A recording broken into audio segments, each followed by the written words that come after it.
Hey everybody, it's Rob from Flailthroughs. This is Gundam Battle Operation 2, and this is another guest video from Darth Merrick, who got himself the G-Line Light Armor. The Light Armor is, as the name would suggest, a raid, much like the Gym Light Armor is. Unlike the first game, the beam rifle can actually charge.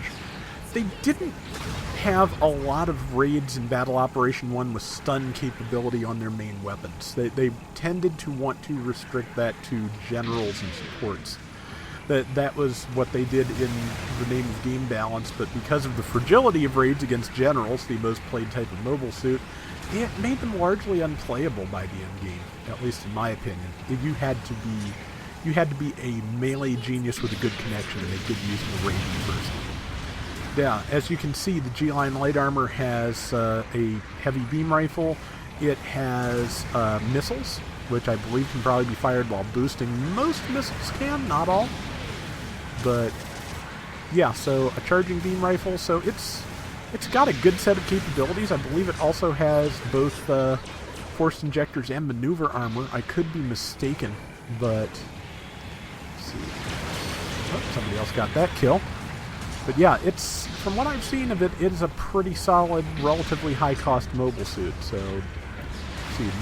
Yep, charging up there to go after that guy who's, chasing one of Merrick's allies. So, kind of getting to a ring around the rosy thing here. But that's a good stop. Good missile kill. And let's see. Now there's the entire team's kind of converging here. So, looks like Merrick's trying to bail out number 5 as best he can, but that's tricky. Okay, good shots there. Did not knock down 5. That's good. Oh yeah, it has a dodge roll too, which is not exactly common for raid types. It may be the first one, I don't remember, but got some good damage done before he got surrounded, and bailed out number 5 pretty well. So yeah, G-Line Light looks pretty good. That's another one I don't have, along with the G-Line Standard and the GPs. Yep, number 6 is a G4, and we got to watch it fire its Mega Beam Rifle just as Merrick was looking at the overhead map. Good time for an airstrike, I'd say, because, well, generally how I play is it's always a good time for an airstrike, but that's just me. I don't always do well with them, but I've caught some pretty good ones lately. Caught most of the team a couple of times.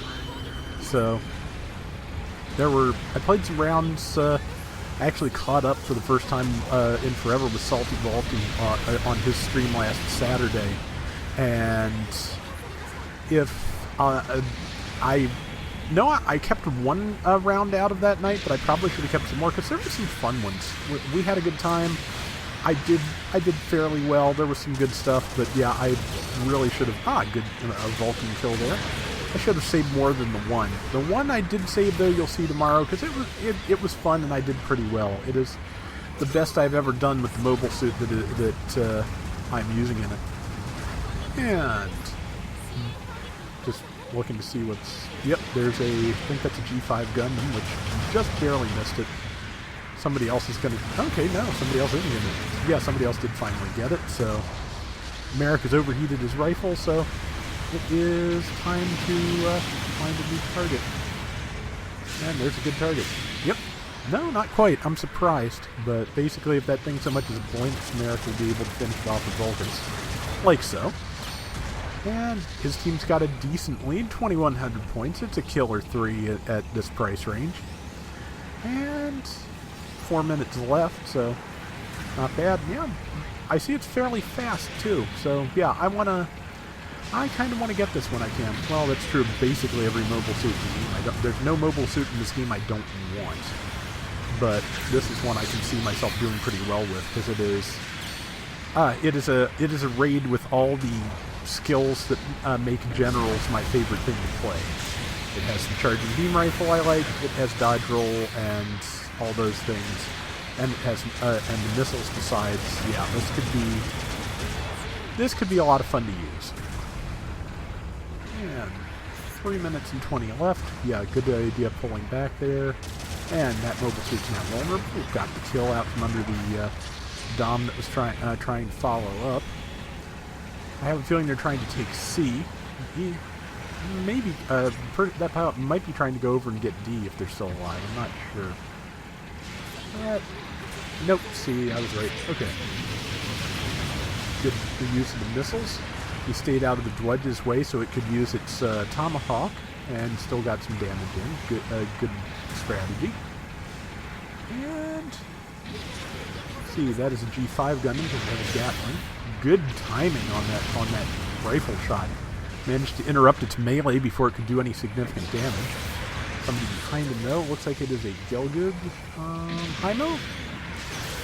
Well, it's not a Marine because of Beam Saber. Yep, Hymo. I see backpack. So, and it's moving too fast to be moving too fast to be a ground. So, also it has the standard shield. So, yeah.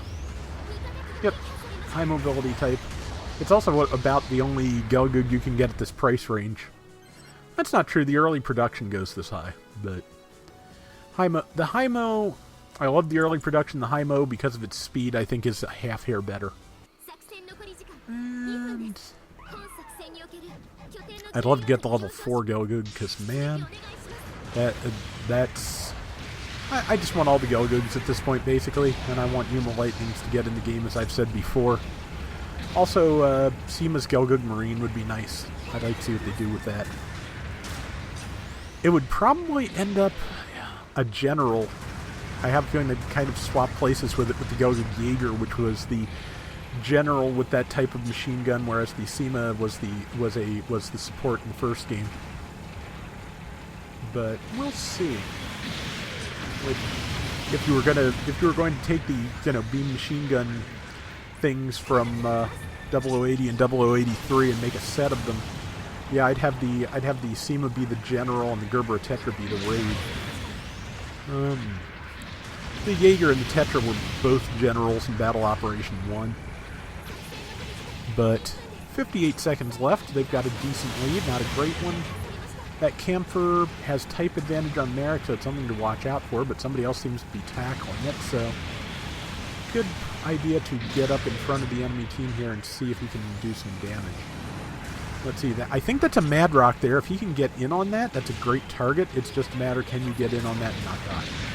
Got a good shot on it. If he can follow up with the missiles, he has a shot. Yep, shifted backwards, and yeah, it moves really fast, even backwards. That's impressive.